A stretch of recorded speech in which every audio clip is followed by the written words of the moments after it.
record. Hello and welcome to another episode of the Politic Podcast with your hosts, me, Ben and Nasif. It has been quite a while since our last episode, so we thought we'd take this opportunity over the Christmas and New Year to release a special set of episodes to focus on what's happening in the world. The first one, today's, about what's happened in the UK this year, and indeed over the last few months especially. And the second one, we'll discuss the world developments, things like Ukraine, like the US midterms, like Elon Musk. The first episode will be released on the 23rd of December, which is right now, if you're listening on the day that's released. And the second one will be released the following week. In addition to this, we will have a special episode dedicated to Her Majesty the Queen, released on Christmas Day, which is intended to be poignant given that the Queen gives her annual address on Christmas Day, of course. For the first time this year, it will be the King's speech rather than the Queen's one. But we thought this would be quite poignant and significant and a good way to end the year.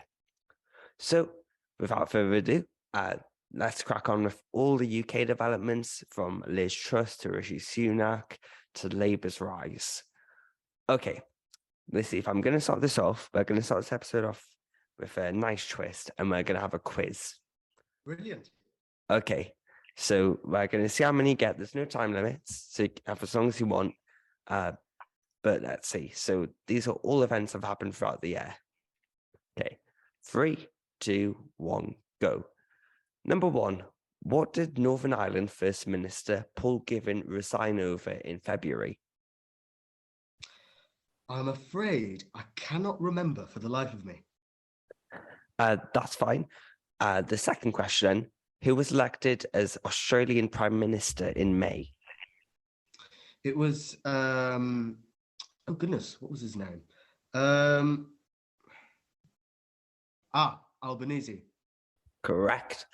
Number 3, but you should get this. Which jubilee did the Queen celebrate this year?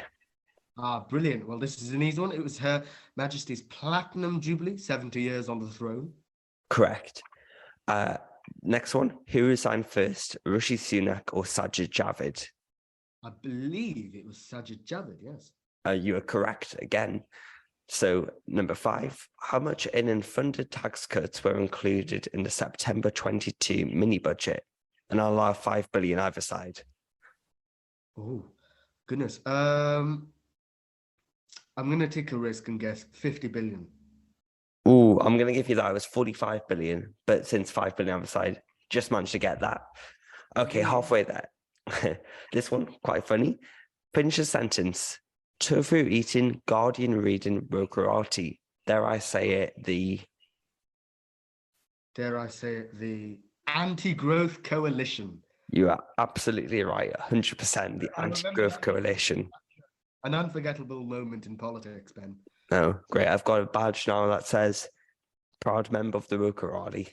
Indeed you do. Yes, you are a very proud member of that group, aren't you? So, how many days were there between Suella Braverman being sacked as Home Secretary by Liz Truss and being reappointed by Rishi Sunak? If I can remember exactly, I believe it was 5 days, was it? Oh, it was 6. You were close. But not a long time.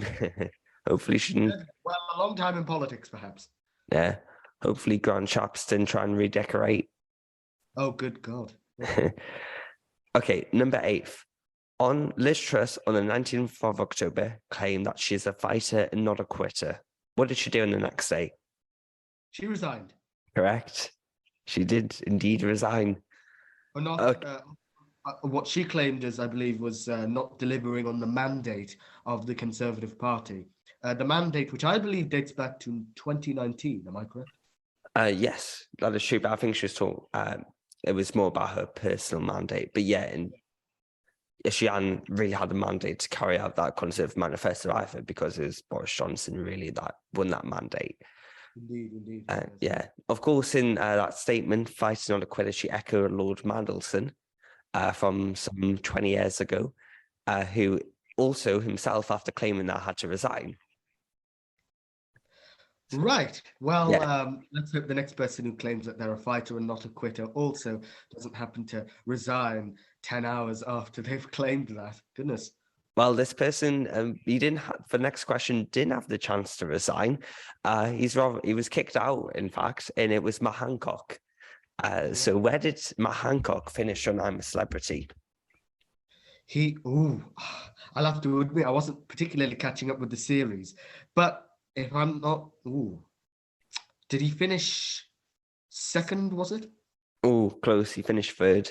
Oh, he finished third. Wow. That's right. And saying I'm a Celebrity, of course, lots of controversy with him going on. But Yeah. minus that, quite enjoyable. And final question, recent news, who won the Time Person of the Year for 2022? Not to be confused with the Times in the newspaper in Britain. Was it Vladimir Zelensky? You are correct. It was Vladimir Zelensky and the Spirit of Ukraine. Indeed. So very well done. You got 7 out of 10 there. Overall, good score. Very good. Yeah, my memory did not fail me there. Yeah, you did not fail. And if you're wondering, Paul Given resigned over the Northern Ireland Protocol back in February, and we've seen chaos and storming since then, and not like there wasn't any beforehand though. I hadn't remembered that the trouble regarding the protocol in Northern Ireland went all the way back to February, was it? Yes, it went all the way back to February, and really the issue of Brexit's really divided Northern Ireland for years now. Still continues. And since his resignation, is it then that, of course, there hasn't really been much of a government? Yeah, there hasn't been a government at all. I think elections are scheduled to take place in January now. But let's see whether that actually heals the issue. It's not much of an option. Yeah, indeed. Hopefully. Yeah. Okay, you ready to crack on with the show? Absolutely. Let's go. So let's talk about the biggest crisis of the year. And that is the short tenure of Liz Truss. So Liz Truss was appointed as Prime Minister on the 6th of September. She travelled to Balmoral where she met the Queen, and 2 days later the Queen would die. Very sadly, she'd pass on.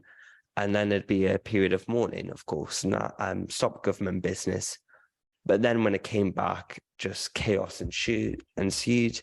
The mini budget was announced by Kwasi Kwarteng. It caused uproar in the markets. There was a 45p rate. They tried to abolish the corporation tax. They tried to reverse the increase in and scrapping of bankers' bonuses. The pound plummeted downwards against the dollar and against the euro. Kwasi Kwarteng was sacked, and then Liz Truss had to resign after only 44 days. And then I believe she stayed on until 49 days as Prime Minister. And of course, that is unprecedented. One of the worst premierships, regardless of your thoughts, it's one of the most chaotic and worst premierships in Western history, at least in recent times. Just a very small shock. So what are your initial thoughts on Liz Truss? I say that name, what do you think? I mean, when I think of Liz Truss, I have to admit, Ben, I do just think of chaos and failure. It is kind of difficult to now go back to the original view before her premiership of Liz Truss, that she was some potential candidate, but nonetheless a successor to Boris Johnson. Now, I think more or less the consensus across Britain is that she represents the ultimate failure of this country. During her premiership, not only was there the catastrophe regarding the markets and the mini budget, but then there was also, the failing response to the cost of living crisis, the complete reduction of taxation, resulting in a reduction of spending on services that so badly needed it, and ultimately also division within the Conservative Party, particularly led by our current Prime Minister, Rishi Sunak, who, as we all know, very much opposed the quote Trussonomics and instead and now seems to adopt higher taxes and more spending. What I find about Liz Truss is that, I'll admit at the beginning of her premiership, I did think she had a teensy bit of potential. I did have a little bit of faith because I thought it would be unfair to completely scrutinize a prime minister as soon as they've begun. And I think she was off to a relatively good start, especially when Her Majesty the Queen passed away. She gave what I thought was a relatively pertinent speech. And I think people credited her with that.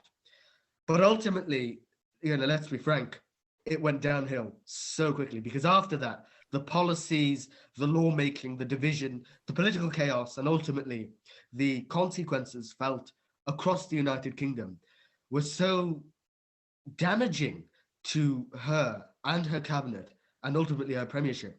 I think to make a fair judgment here, we have to admit it was a rather disastrous way to lead the country. I mean, I guess the argument is always destined to fail. While her tax reforms were certainly radical, and some say went too far, the main issue is that she didn't have funding for them. She didn't release the OBR forecasts, and she sort of believed that the tax cuts would improve economic growth, and that would eventually lead to just paying back the money. But fiscally, economically, that doesn't add up. And that's what caused market panic. And to be fair, Rishi Sunak was a prominent person saying, look, these reforms are not going to work. It's going to massively push up mortgage prices. And it certainly has. It's going to push up inflation.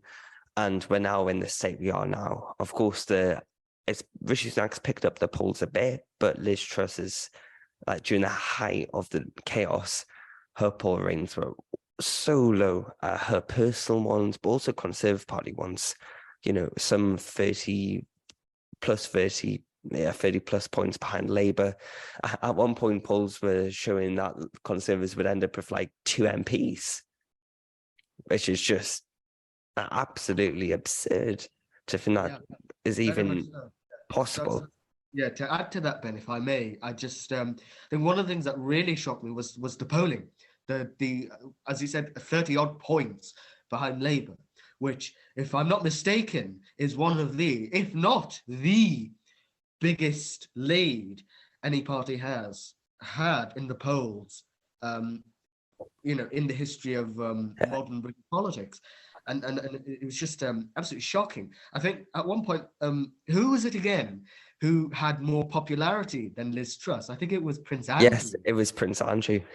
Which is a rather humorous take, I think. But at the same time, really, really kind of goes to show how it did not go well whatsoever for Liz Truss. I mean, let's be honest, being less popular than Prince Andrew is not a medal anyone wants to have. No, it's not. They're making Prince Andrew the musical on Channel 4 over Christmas. Really? Yeah, that'll be exciting. That'll be interesting.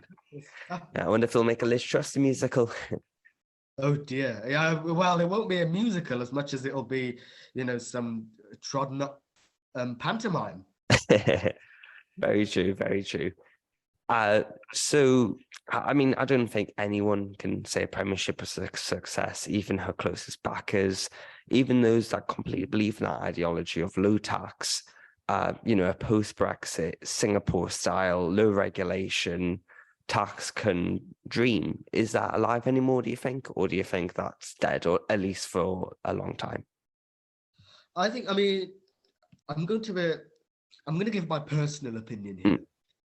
My own opinion is that the style of Trussonomics simply doesn't work in Britain. People don't realize this, but we're a very relatively densely populated country for a country in the Western world. Countries like America, on average, very sparsely populated, with exception to places like New York. But here in Britain, we have terraced houses and closed off gardens and, even rural cottages with closed off hedges. There's a reason for that, because here in Britain, land prices and property prices are shooting up simply because we're so populated. And what this shows about the country is that policies like low tax just don't work. There are too many people per square kilometre in the United Kingdom that need the services provided by the government, that being welfare, health, other such public services. And I think also the whole Singapore style trickle down economics, it doesn't work. There is evidence to show across numerous countries, studies across numerous decades as well, to show that ultimately trickle down fails when you have a small minority of people with great wealth. And even if their wealth does trickle down, when you have millions who are your average working sort of lower middle class person, ultimately the wealth that disperses across the nation is not enough to keep the individual alive. It isn't ideal that we borrow, and it certainly isn't ideal that we spend a lot. But unfortunately, that's just the case of the economy. That's just who we are. We spend a lot because we depend on a lot.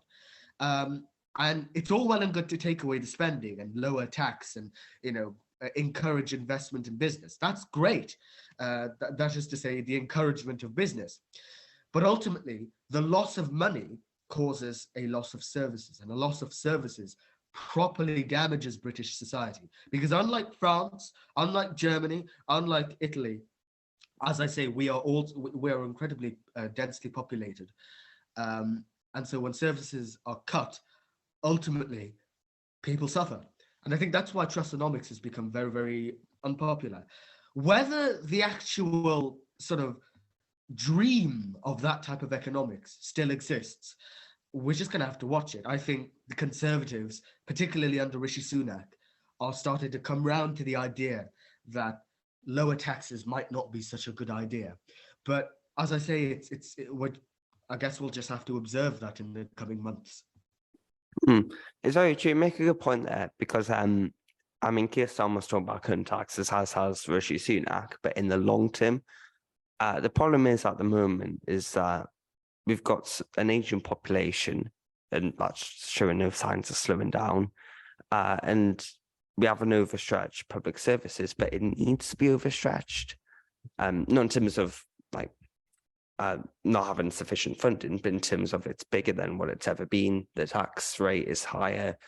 There's the highest we've seen in years, but there's a reason for that. And, everyone would love lower taxes, but personally, I think, and as you said as well, I think we need to maybe deal with higher taxes, at least for the meantime, and see what the future brings. So I guess also with Liz Truss, her tactics to try and hold on to power, sacking Kwasi Kwarteng, clearly didn't work. Trying to put the blame on him, people could see right through that. And also, in the first round of voting for the MPs voting for who they want to be next Prime Minister, Liz Truss only garnered about 50 or so MPs. She was third place behind Rishi Sunak and Penny Mordaunt. So the MPs were never going to back her from the get-go, not to mention they were completely against her plans. We saw at the first Conservative Party conference, likes of Grant Shapps, Michael Gove coming out against Liz Truss. And I think it was one of the things destined to fail, although I don't expect anyone expected her to be done by October after only coming in September. But just so startling what happened, this will be, read about in history books for generations to come, although maybe a small section history books, given how short it was. Certainly. Yeah. But instead of talking about the former Prime Minister, why don't we talk about the current Prime Minister? So this is Rishi Sunak, of course, the first ever Asian Prime Minister in this country. Of course, a significant milestone. What are your initial thoughts when he was proclaimed as leader? I think it was certainly a difficult time for a lot of people just to sort of recover politically from the turmoil of Liz Truss's premiership. But when Sunak came into power, I'll say, two things really. One, I was sort of kind of happy. Kind of happy. I had a little bit of faith restored in the Conservative Party, because as I expressed, my opinion is that I think, taxes should not be lowered, and that we should really rely on spending for services on which millions in this country depend ultimately. And I think Sunak, in spite of his very Thatcherite economic background, he's one of the main proponents of raising taxes and relying more on spending. So I was quite happy to see him come as Prime Minister, because I think I do agree more with his economic policies. My initial thoughts for him as a character, as a personality, with regards to his background as the first South Asian Prime Minister of Britain, I think it certainly is a significant milestone, but I personally feel it's not particularly symbolic. I think ultimately it was inevitable. Someone of any particular background these days can really become Prime Minister if they manage to get the connections within either the Conservative or the Labour Party or any other party, perhaps. So I don't particularly think it's something necessarily that we have to worship, but I do agree. I think it's a significant milestone, and it does it's a showing of the fact that Britain has progressed in better ways than people like to credit the country.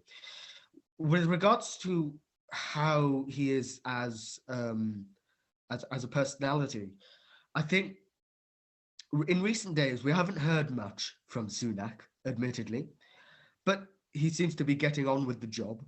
He seems to be relatively well liked by certain communities across the country, although perhaps he's not as well liked on account of the reputation of the Tory party over the last months. Really, if he wants to have a chance at winning the next election, he really needs to put himself at the forefront, because he has been a little bit quiet. But I think if he wants to get the election going for the Conservatives, he needs to show who he really is, and he needs to show off that he is in touch with the people, but more importantly, that regardless of his background, he can still sympathize with the needs and problems of the people. Whether he's doing that now is perhaps up for debate, but I think he's still got a bit of a way to go. Yeah, he makes some good points there.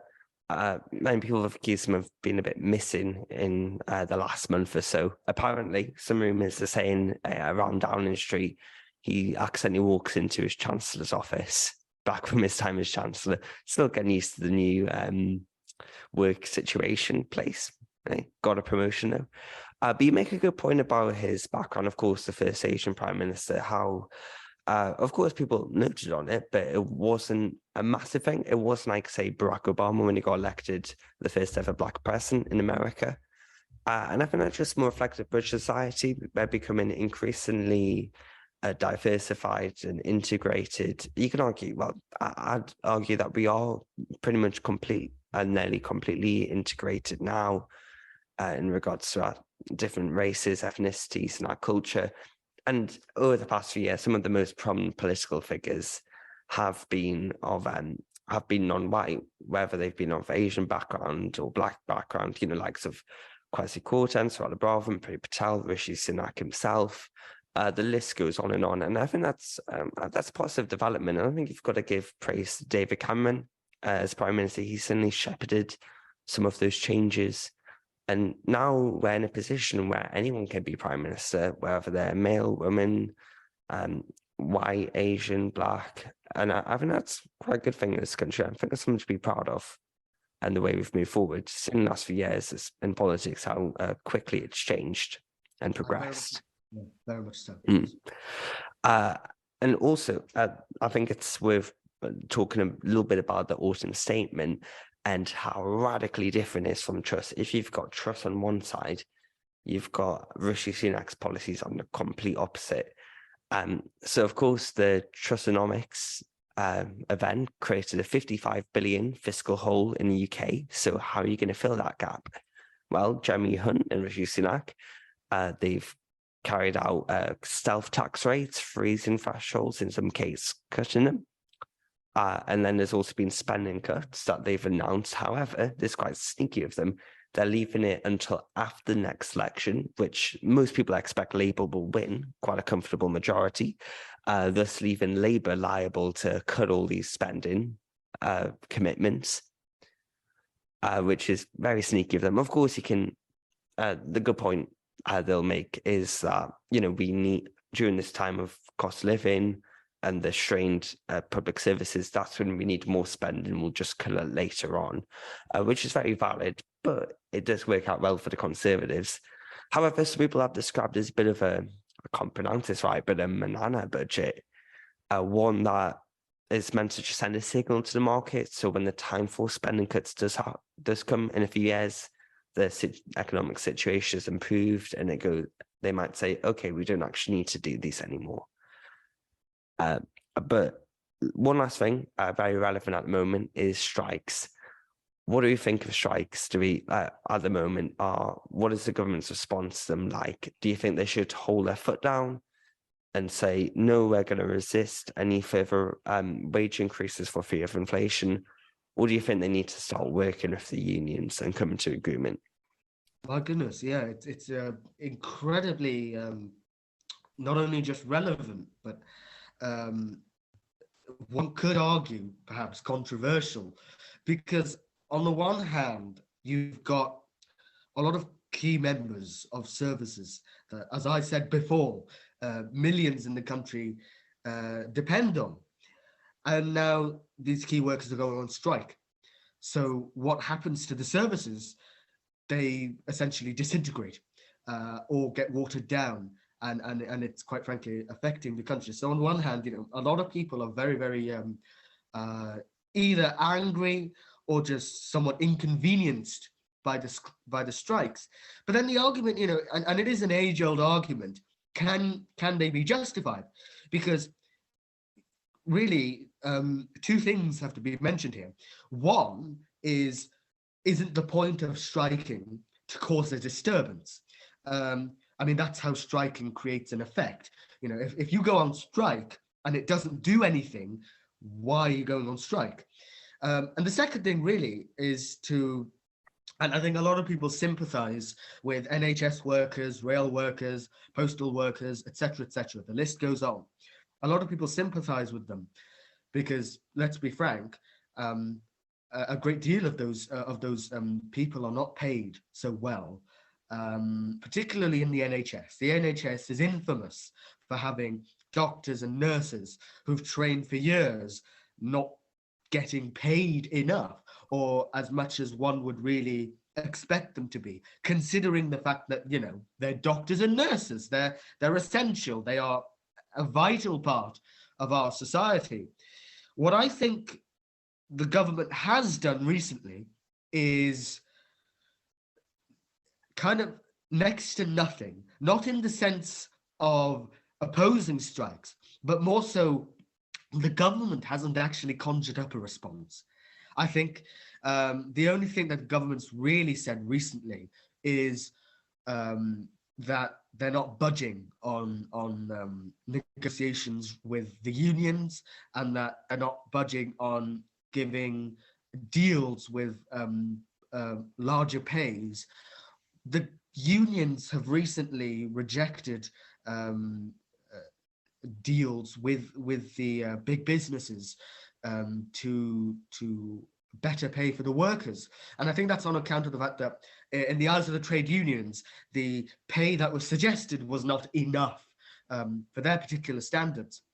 But then again, you could go to the other side of the debate and say, well, where is that money going to come from? Where is the taxpayer going to pay for that? Where's the government going to conjure up all that financial assistance? So it is a difficult debate. I think ultimately, as much as I am reluctant to sort of give in to the cut in services, I do sympathize with the strikers. I think it is a devastating time, especially with the cost of living crisis, how PhD successes in medicine can still struggle. I think that really is telling of the unfortunate situation of Great Britain.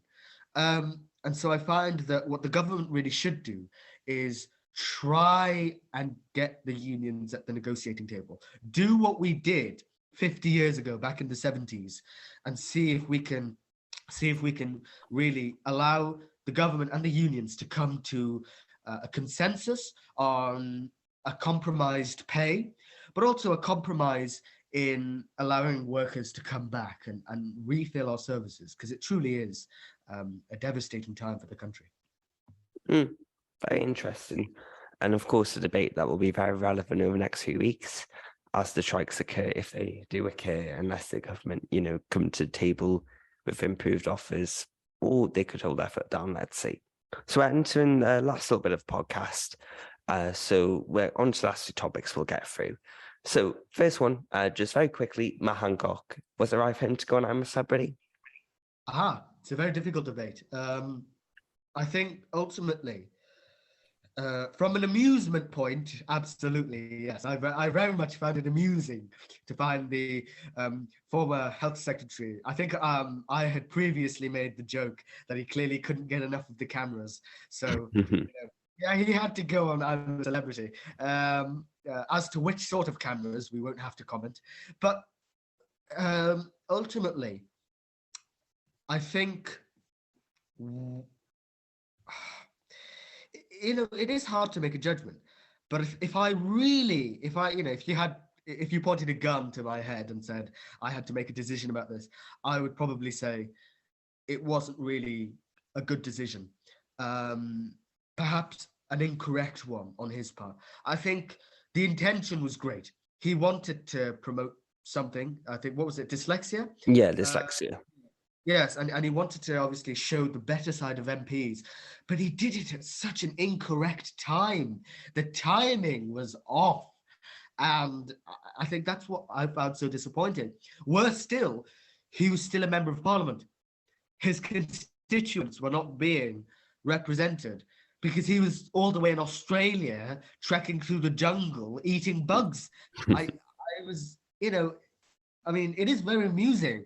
But when we talk about it from a professional standpoint, it very much was a letdown from Matt Hancock's part. I am sure that he did very well on I'm a Celebrity. And from what I heard, he was very popular on it. He was very good on it as a character. He was very well liked.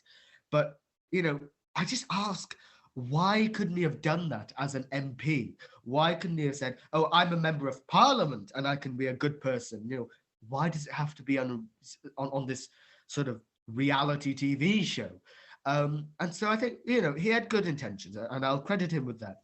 But ultimately, it was the better choice for him to say, I'm not running for the next election, because I think ultimately he has forfeited his democratic role, and his constituents, and really, more or less, Parliament is very much disappointed in him on the professional side of things.